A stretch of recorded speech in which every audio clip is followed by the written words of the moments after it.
La figure de Yenanga, princesse guerrière du royaume d'Agomba, occupe une grande place dans l'histoire et l'identité du peuple Mossi, au Burkina Faso. Transmise par les traditions orales, son épopée incarne à la fois un récit de bravoure individuelle, de révolte contre la volonté de son père et de fondation politique. Elle est reconnue comme la mère de Naba Ouédraogo, fondateur des royaumes Mossi, dont la caste des Nakomsé structure encore aujourd'hui une partie de la société Mossi.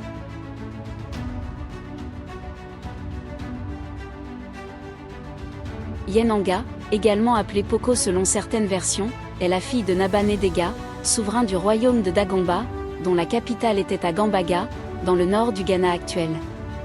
Longtemps privé d'héritier, Ndega fut averti par une matrone de la cour qu'un enfant lui naîtrait bientôt. De cette prophétie naquit une fille, au grand bonheur du roi, même si celui-ci espérait un fils pour lui succéder. Refusant de voir en elle une simple princesse à marier, il choisit de l'élever comme l'héritier qu'il n'avait pas eu. Ainsi, Yenanga grandit dans un environnement militaire. Habillée en garçon, elle fut formée à la guerre dès son plus jeune âge. Elle apprit l'équitation, le maniement des armes, la nage, la course, la lutte. Intégrée très tôt à la cavalerie royale, elle se distingua par son courage au combat et sa discipline exemplaire. Elle gagna l'admiration de son père et la réputation d'être une véritable guerrière, à égal des plus braves soldats du royaume. Malgré ses qualités militaires, Yenanga aspirait à une vie plus équilibrée. Elle désirait aussi fonder un foyer. Cependant, son père refusa de la marier, préférant la garder près de lui en tant que chef de guerre.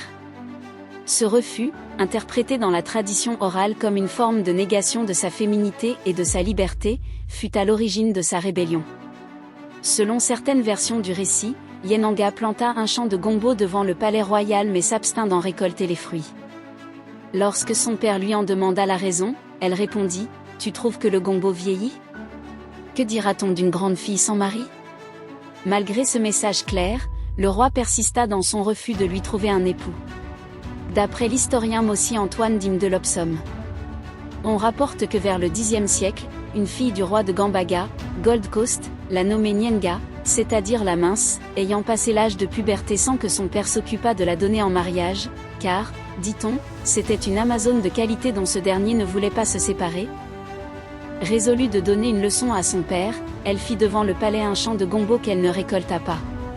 Le roi de Gambaga lui en ayant demandé la cause, elle répondit : « Comment, tu trouves que le gombo vieillit ? Que dira-t-on d'une grande fille sans mari ?»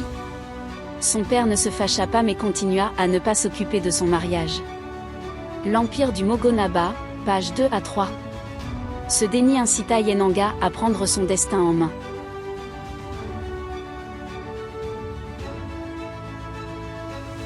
Un jour, profitant d'une opération militaire ou d'une chevauchée solitaire, Yenanga quitta le royaume. Selon les versions, elle aurait fui volontairement ou son étalon se serait emballé, l'éloignant de sa troupe.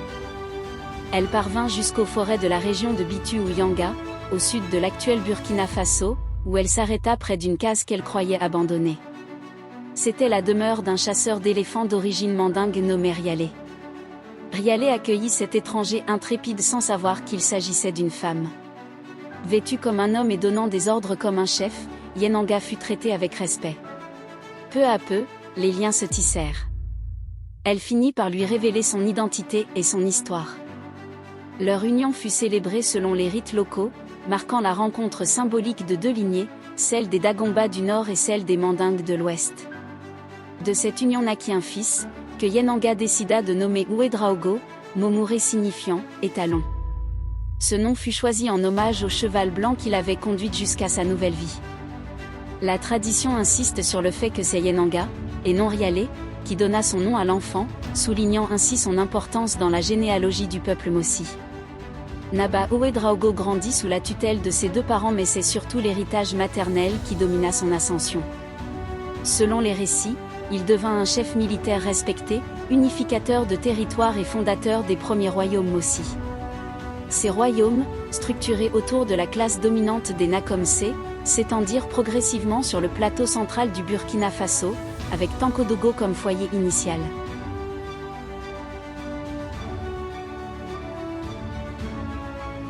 Yenanga occupe une place importante dans la mémoire collective des Mossi.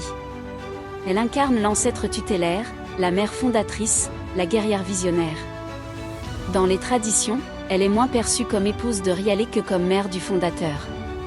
Ce détail est significatif, il montre que l'identité des Mossi se construit avant tout autour de la lignée de Yenanga. Le silence relatif des récits sur Rialé renforce l'importance accordée à Yenanga. Elle est celle par qui commence l'ordre politique Mossi. Elle incarne une rupture avec les normes imposées par son père, un acte de fondation par désobéissance. Cette figure de la femme libre, forte, stratège, inspire jusqu'à nos jours les Burkinabés. D'après les traditions historiques rapportées par Antoine Dime de Lopsom, la genèse des Mossi est intimement liée à la figure de Yenanga. Il offre deux interprétations quant à l'origine du nom, Mossi, éclairant ainsi les dynamiques socio-culturelles qui façonnèrent ce peuple. On peut se demander pourquoi, si les Mossi sont des Dagomba, on ne les appelle pas de ce nom. Nous nous sommes livrés pour cela à une enquête, nous avons consulté les vieux et les notabilités de Ouagadougou dont le Baloum Naba, ministre de l'empereur. Nous avons recherché si le terme « Mossé » était le nom donné par les envahisseurs aux autochtones, ou si, au contraire, ce terme avait été employé par ces derniers pour désigner les premiers. L'Empire du Mogonaba, page 10.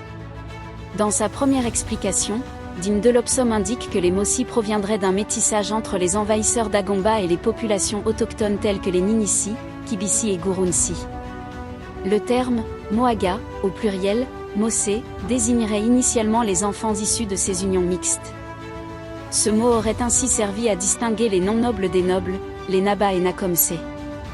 Le terme Mossé des Dagomba serait alors synonyme de métis, le père et la mère étant de deux races différentes. Il ne faut pas oublier, en effet, que les premiers autochtones n'ont pas tous été chassés du territoire. Chaque fois que les successeurs de Ouedraogo soumettaient les groupements rebelles, ils ne massacraient que ceux qui fomentaient les révoltes et ne refoulaient vers d'autres régions que ceux qui ne voulaient pas se soumettre. Ils se gardaient bien de changer quoi que ce soit aux institutions des Tangsoba, maîtres de la terre. On en peut d'ailleurs juger par le nombre considérable des Nyonyosé qui vivent encore dans le pays Mossi actuel. L'Empire du Mogonaba, page 10 à 11. De fait, Moaga signifiait également « homme non circoncis », une caractéristique propre aux populations autochtones, contrairement aux Dagomba. Les souverains Mossi, en conquérant progressivement les territoires environnants, respectèrent souvent les institutions locales des Tangsoba, maîtres de la terre, favorisant ainsi l'intégration culturelle tout en maintenant une distinction claire entre nobles et peuples soumis. Moaga signifie aussi « homme non circoncis ». Or, le Nyonyoga ignorait la circoncision. D'autre part, ce serait faire une grave injure à un Naba, à un descendant quelconque de la noblesse que de l'appeler Moaga. Les appellations qui lui conviennent sont Burkina, noble, homme libre, mot qui a à peu près le même signification que Oron, Bambara, Nabiga, Nakonga, Naba.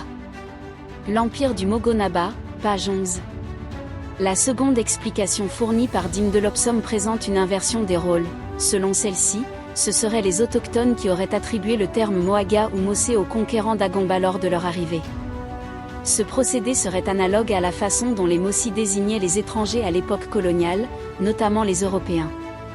La deuxième explication est la suivante, on croit que les mots Moaga et Mossé ont été employés par les autochtones pour désigner les Dagomba au moment de leur arrivée dans le pays, tout comme les Mossi appellent les Blancs des Nansarba en distinguant les Français, des Gamba, Allemands, des Anguillissi, Anglais.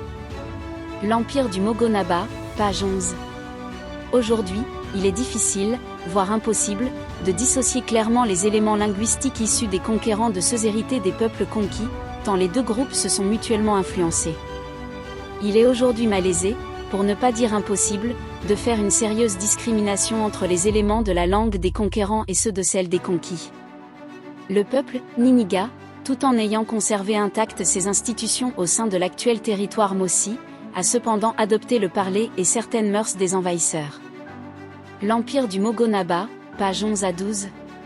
Ainsi, l'héritage de Yenanga ne réside pas seulement dans son rôle de mère fondatrice des dynasties Mossi, mais aussi dans cette dualité symbolique illustrant le processus complexe d'intégration et de distinction sociale et culturelle à l'origine du peuple Mossi.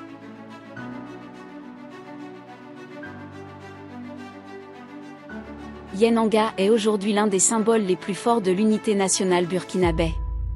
Elle donne son nom à des institutions, des monuments, des rues. Elle est aussi la figure emblématique du Festival panafricain du cinéma, le FESPACO, dont le trophée porte le nom d'étalon de Yenanga. Cette présence constante dans l'imaginaire contemporain révèle la force du mythe. Plus qu'une simple héroïne du passé, Yenanga est devenue le symbole d'une Afrique qui conjugue tradition, identité multiple, féminité combattante et puissance politique. En plaçant une femme au cœur de la naissance d'un peuple, la mémoire Mossi rappelle que le pouvoir, la bravoure et la légitimité ne sont pas l'apanage des hommes. Elle réhabilite aussi la place des femmes dans l'histoire, non pas comme exception, mais comme principe fondateur. N'oubliez pas de télécharger gratuitement votre livre illustré Afrique impériale sur notre site Afromuntu.